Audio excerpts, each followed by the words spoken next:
Hey guys, welcome to my channel, welcome to another video, and today I want to talk to you about the mix of accents, the mix of the American and British and Aussie accents, and how I manage this kind of accents and contents in each time to understand and watching content in English.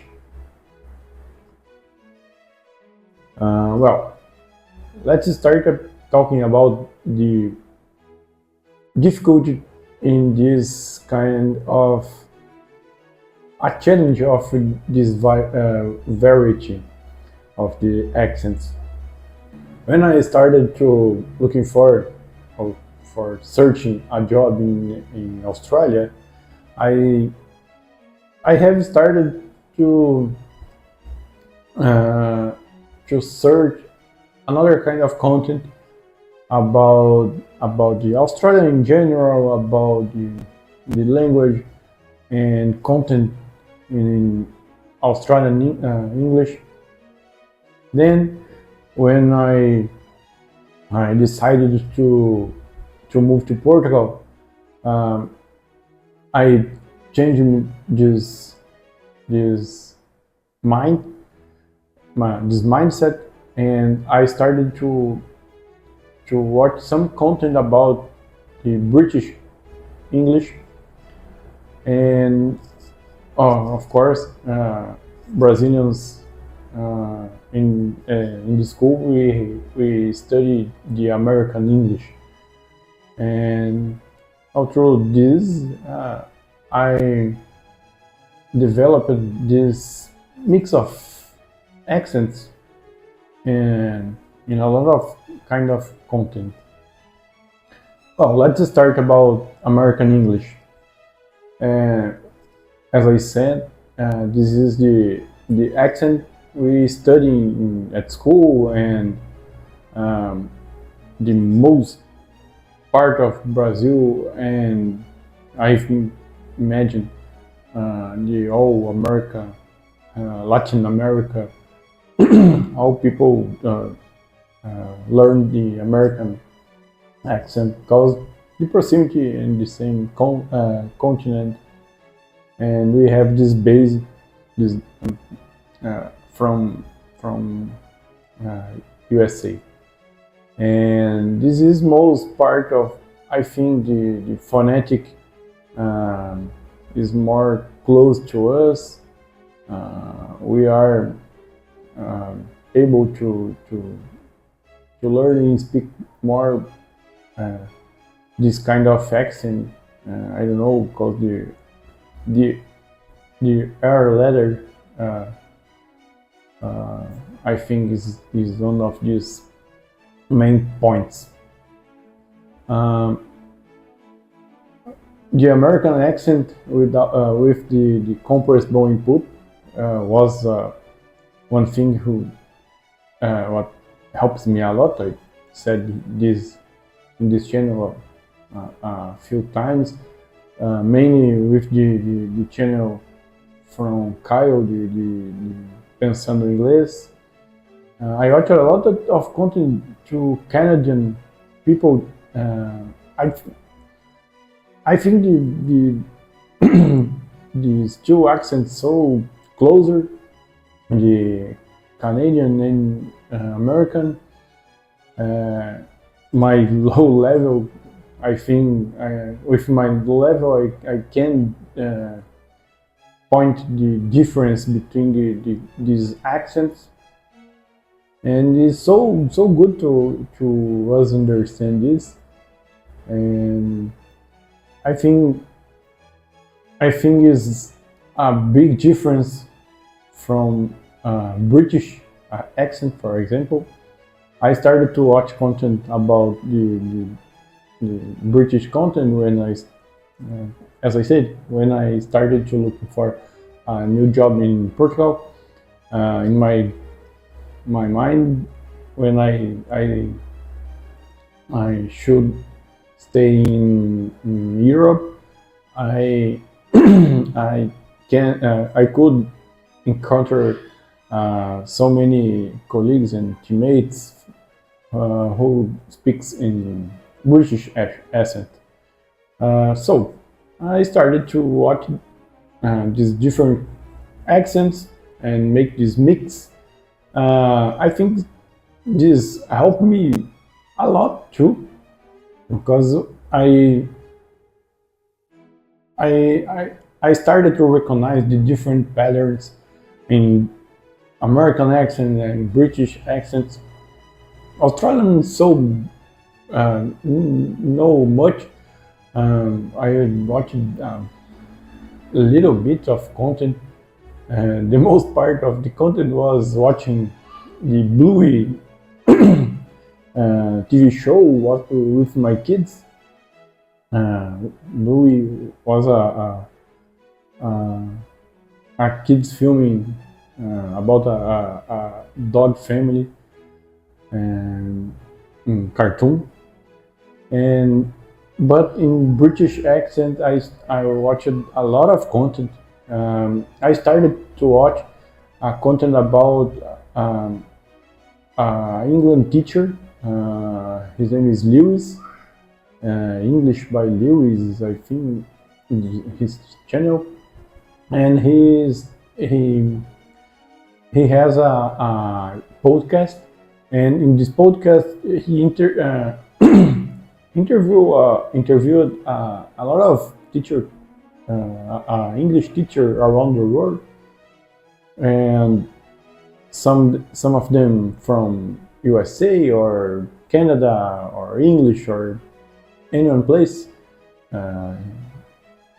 and this content helps me a lot to understand the British accent.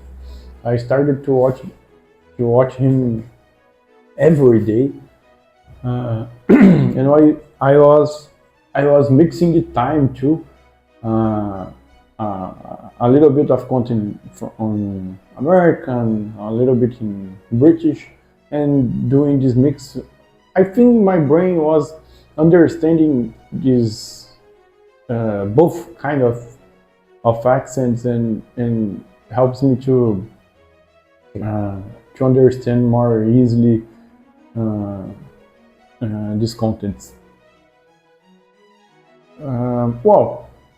The another content creator is Jay, English by Jay.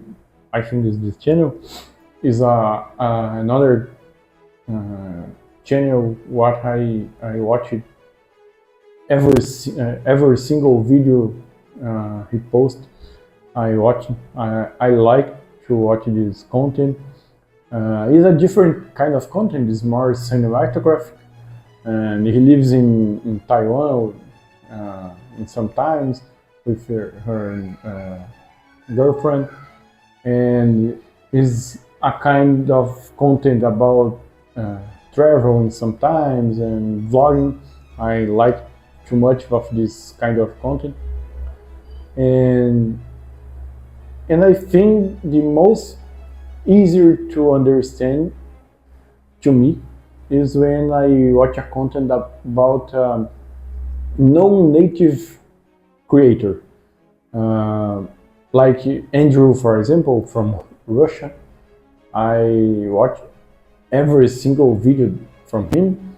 I think when the person is not a English native or American or Canadian, it's more easy to us to understand, because they use a little bit of slang, for example, different of a native speaker. Is more simple English or more simple words and more easily to understand. And let me see. Oh yeah, I think the training of the year to listen all kind of accents, making this mix of accents is so important. Not just for when we are going to a specific place to work, for example, or travel. But today we are in a globalized world, and a lot of people are working abroad, are traveling, and we can know people from any country. In the channel of Andrew, for example, they have a channel on Telegram when we can talk about any things with people from any countries, Argentina, Brazil, Russia, India, and it's a great place to talk and practice this kind of listening.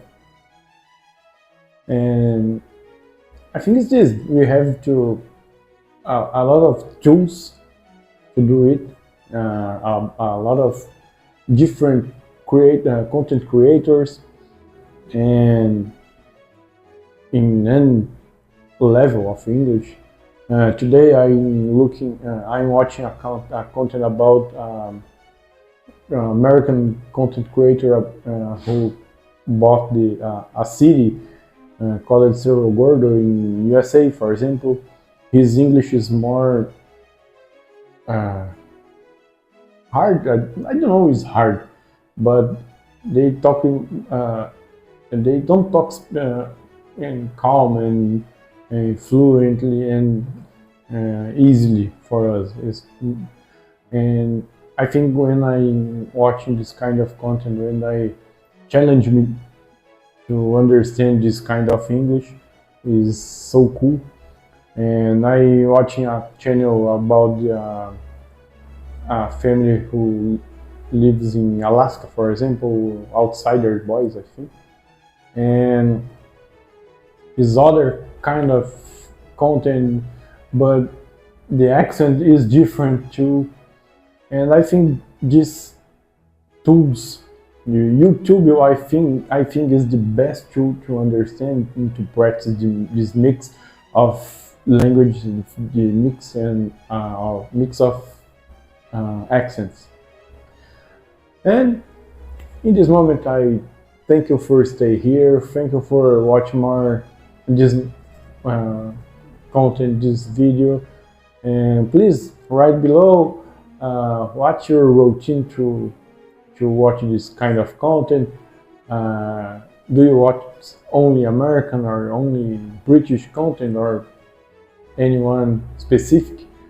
And is this. Thank you a lot and see you in the next video. Bye bye.